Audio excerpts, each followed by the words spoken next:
Okay, it's the last shmooze of the year? Oh, gosh. Okay, what? I would love to miss class for your shmooze. Yeah, thank you. Okay. You're officially on the record, by the way. Okay.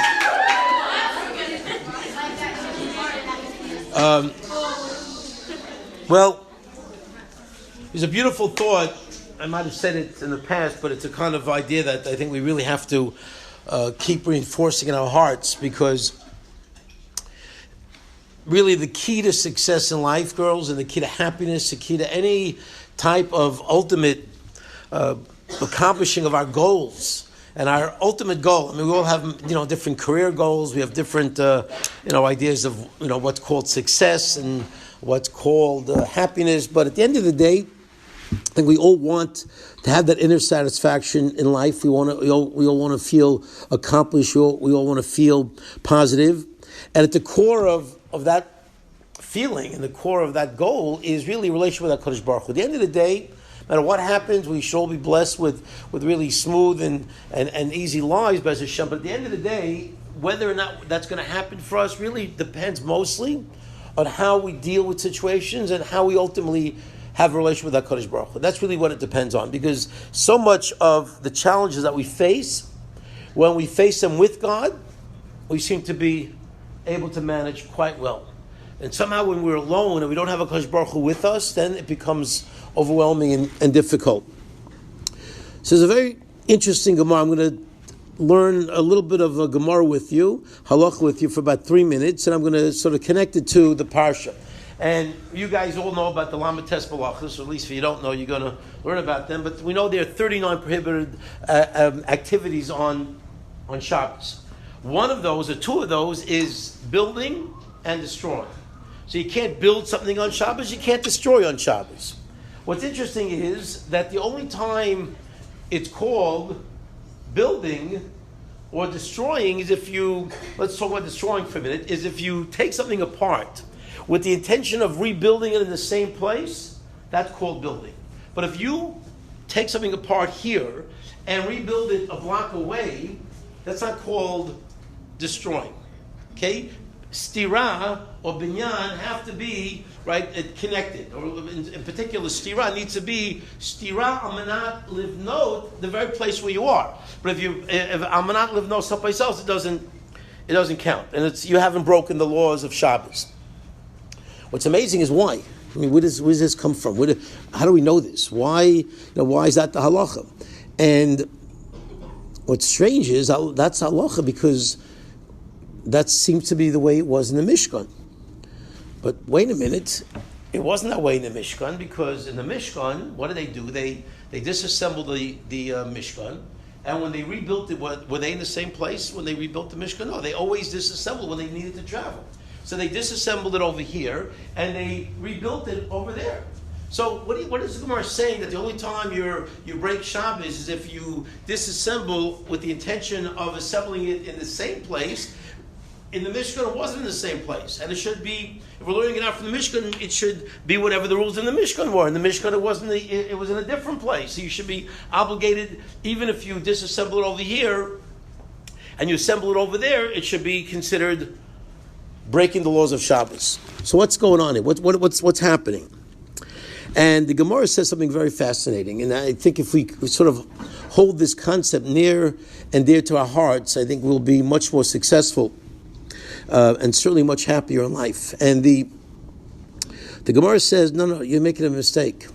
When they assembled something in the desert and they reassembled it in a different place, it's not considered in a different place because it was based on this week's Parsha. Al pi Hashem yachanu, al pi Hashem yiso. How did they know when it's time to go? Hashem told them. Hashem said, stop here. They stopped there. Hashem said, it's time to go. They went. Everything that happened in the desert happened al pi Hashem. So, what does that mean? So that somehow that's considered in the same place? Because HaKadosh Baruch Hu told you when to stop. HaKadosh Baruch Hu told you when to go. It's in the same place. What does that mean?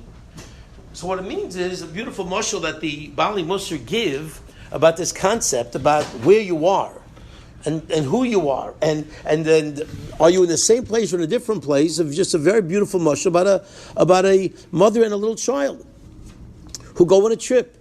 And if you ask that 2-year-old boy as he's getting dressed that morning, waiting for the Uber to take him to the airport, and you ask him, "Where are you?" Right? And his mother's whatever is feeding him breakfast. Well, I'm with my mommy. Okay, I'm at home with my mommy. And if you get into the Uber and you ask him, "So where are you now?" Well, I'm with my mommy. And if he's 35,000 feet in the air on a plane, and you ask him, where are you? The kid's too young to say I'm on an airplane. I am connected to the source of what makes me feel comfortable and grounded, even in the air. And that's my mommy. And that's the concept that, girls, amazingly, we are able to live with in our own lives. And that's a concept that the Klal Yisrael lived with when they went in through the desert. And as much as they might have traveled to all these different places, in a sense, they never really moved. In a sense, they always were in the same place. And that same place was with HaKadosh Baruch Hu. So there is an ability for the Jewish people. And it's what's fascinating is that this is a concept that's not just, it's not just a nice Musar thought. It's a beautiful Musar, but it's halachically impactful. Halachically, if you don't build in the exact same place as you destroyed, it's not called destroying. You destroyed to rebuild in a different place, and you didn't break Shabbos because you didn't do it the way the Jews did it. The Jews never really ever moved away from God.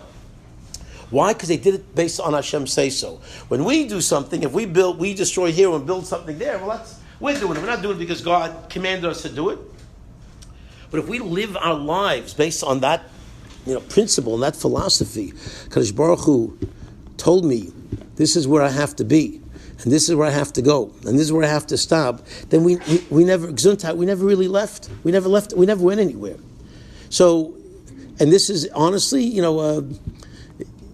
I didn't have the merit to see Reb Chaim Shulevitz, but my wife's father, Rabbi Chaim Portnoy, is a very special Jew.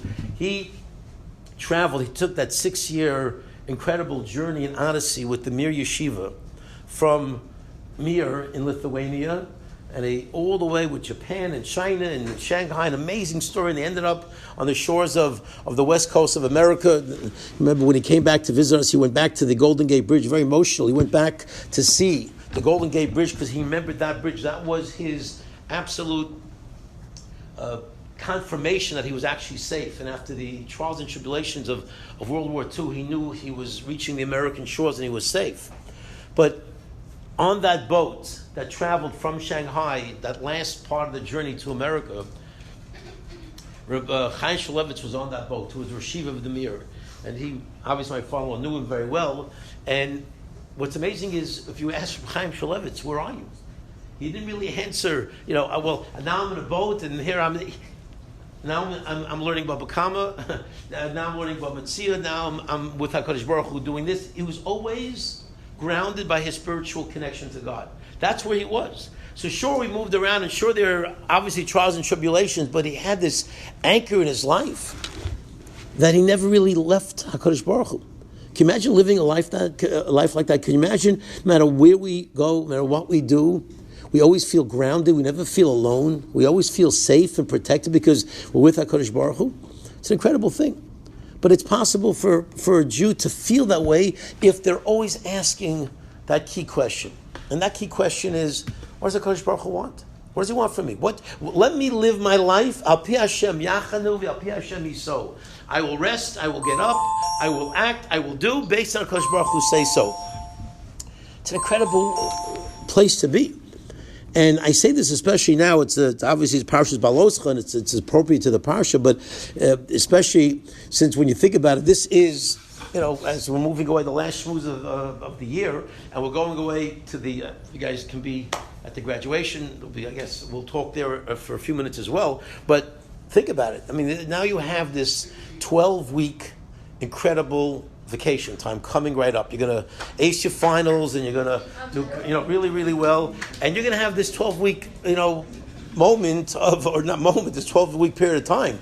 And there are people who look forward to these 12 weeks because for 12 weeks, I will be in this black hole of nothingness, where all I will have is my phone and my computer and my this and my that, whatever I have, and I will, sort of enter into this vacuum space. And I don't know, Fortnite, girls do Fortnite? Or no, that's not okay.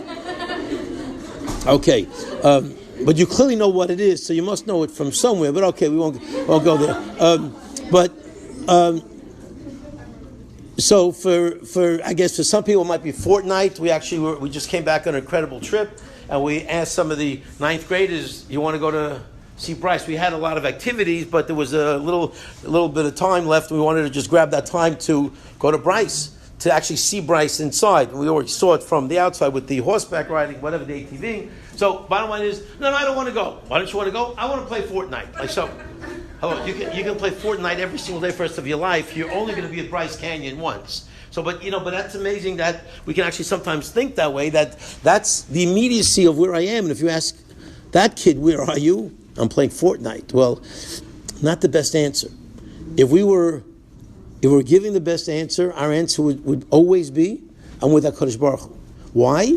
Because I've asked myself one fundamental question: what does God want from me?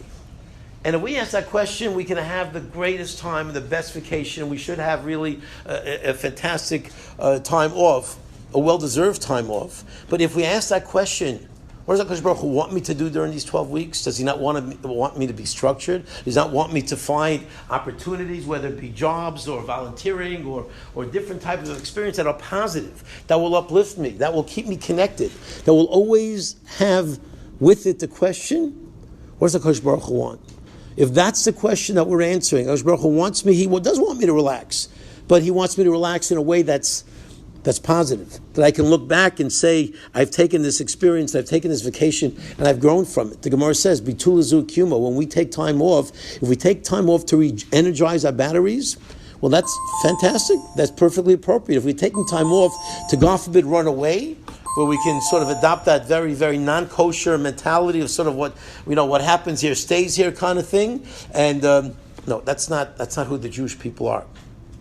So all we can say is that certainly when we have this chance to really recharge our batteries, and certainly for all of you, we don't have the seniors here, right? I don't think they're here right now. So, all of you, whether you're looking forward to your senior year next year or whatever it is that you're going to be looking forward to, we certainly know who the loudest class in this school is. It is so vital that when you come back, I think August 31st might be the first day. I'm not sure, but one of that. What? You sure? No, I think it's no. Sorry, but whenever that day is, and you'll check your calendar, it is so critical that you come back. Not, oh my gosh, let me now see if I can undo all of the negative experiences of these last 12 weeks that maybe I'm not so proud of. That's not the way you want to come back. You want to come back ready to go, having looked back at an incredible year where every single one of you has grown so much. I don't care what you're thinking. Sometimes you feel this and that. Every one of you has grown so tremendously over the course of this year. You can use the summer to just solidify and even take those other serious steps to even go even further. Bez Hashem, you'll be ready for great years. Have a great summer. Only success. And try to come to the graduation, please. I'm sure the girls will appreciate it. Take care.